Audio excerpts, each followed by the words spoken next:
My name's David Canning. I'm the son of Sadie Canning. For a person that was born basically in the bush outside Laverton, from parents that couldn't speak a word of English, who would probably only speak pidgin English, and Wangai was their first language. She took all that all the way to Victoria. She graduated over in Victoria as a general nurse in those days, a theatre nurse and a midwife. And she delivered around 450 babies in her lifetime. That teaching hospital was also a hospital where they delivered a lot of babies, so she had a lot of experience by the time she came to WA. In her early times trying to come back to WA, she couldn't get back over here unless she had a...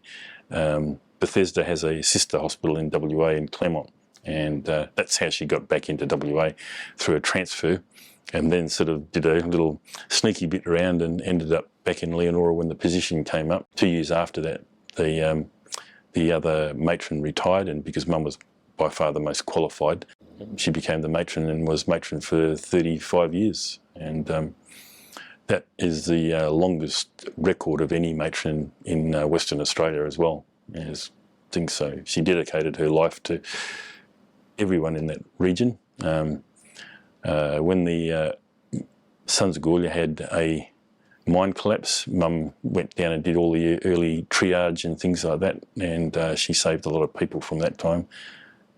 She was awarded the MBE, later on the Silver Jubilee. Just recently, in the last federal election that happened, is that the seat of Canning was co-named for my mother.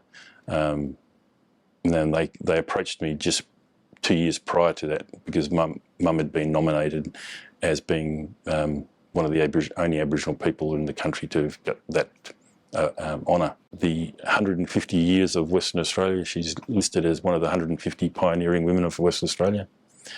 And the Royal Flying Doctor Service out of Kalgoorlie named one of their aircraft after her, because basically between the period for about 15 years she didn't have any other doctor, and a lot of the younger doctors out of Kalgoorlie were flown to Leonora, so they'd learn triage off my mother, and that skills that she was so good at it. A couple of times when doctors had given up on the patient, my mother stepped in and would finish a young man. He's still alive today. He had a burst appendix, and the doctor gave up. Mum finished that, and he went to the board and said, it's either me or her, and they said, we'll see you later. And that was the start of the 15 years of her not having a doctor around. So going up in Leonora with Mum at the hospital was a very important part of my life, and it was one of the things that Mum did was, in those early days, was she was able to break down segregation at the hospital, which was originally there when she was there. So only those who were non-Aboriginal people were allowed to be in the hospital until there was a stillborn birth. She rectified that situation.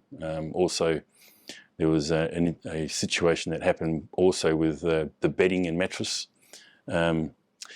That they didn't want to put in new mattresses into the hospital, but apparently when one of the director's wives came up there, Mum put her on the horsehair mattress, and voila, after that, there were new mattresses.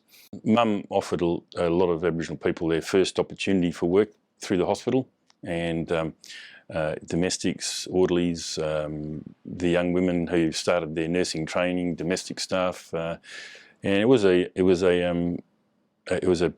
wonderful place to grow up in at that time. It was a green oasis. It's not that today, but it's a sad thing, because that was a legacy that Mum did. But she was sort of, even though she was a nurse, she did, whenever there was an injured animal, Mum was there to stitch that animal up, care for them as well. When people brought up their dogs, if something had happened to them, Mum did all that. Consequently, my sister became a vet, and she's actually the first Aboriginal vet in Australia, my sister. Yeah, she was always trying to find and helping out with people for different things. I mean, even in the was it late 80s, Fred Hollows came to Leonora and Mum's reopened the old theatre up there and reset it all up, ran the theatre for him so he could do trachoma operations on a lot of Aboriginal people's eyes during that whole week. She was quite good at sports, so she played tennis, golf, and one other thing that people didn't realise is that she was actually a really good shot shooting rifles. She always carried her trusty 22 with her everywhere she went to, either if she saw a kangaroo that that could be brought in for everybody to eat, she was always out there providing for people on that side of it as well, or a goanna. Other times she had been out bush with other people to go out and hunt down wild camels, because they'd always take Mum out. She was always a good shot.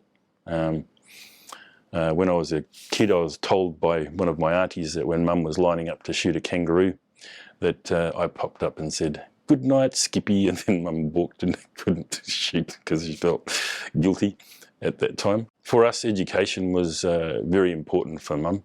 The influence for myself and my family is my sister graduated now as the first Aboriginal vet in Australia. She currently runs the export and is like one of the senior managers over in the East Coast, which they do all the live export out of Australia. She does that. She flies across to WA sometimes when they have shortage of vets to examine the ships leaving WA. That's where she originally started from. My oldest daughter, Marisol, has just finished her first 3 years in biochemistry at UWA and has now entered into her subsequent 3rd years to, she wants to become a doctor, and she's doing all the medical training for that. So, growing up for me, I had a difficult time in Leonora because in the school there, and there was a lot of harassment for me, purely in those days about being a quarter caste Aboriginal person, and that was very traumatic for me, and I ended up moving from Leonora down to the Coolgardie, which was the convent school, which now today is CAPS, which is the Christian Aboriginal Parents School. Mum was instrumental in starting and helping as a founding member to start that school after it became available when they closed it down in the late 80s. I travelled to go to education in Perth in the boarding school, and so did my sister. One thing that Mum was always dedicated to us as our children was that she would finish work on Friday at 4 o'clock, and she would drive all the way from Leonora to Perth to take us out of the boarding school. On the weekends, we were allowed to be taken out and spend the weekend, and then drive back to Leonora, be back to work on the Monday. But Mum was always there, always did that. Whilst at boarding school, I was called the albino Aboriginal, so because of that, and that became quite a thing that went through. Later, when she finished from the hospital, Mum and I both went into working at the Aboriginal-owned supermarket in Leonora for a couple of years, and until I went back, and I went then into going to university and did studies for myself and did my Bachelor of Commerce.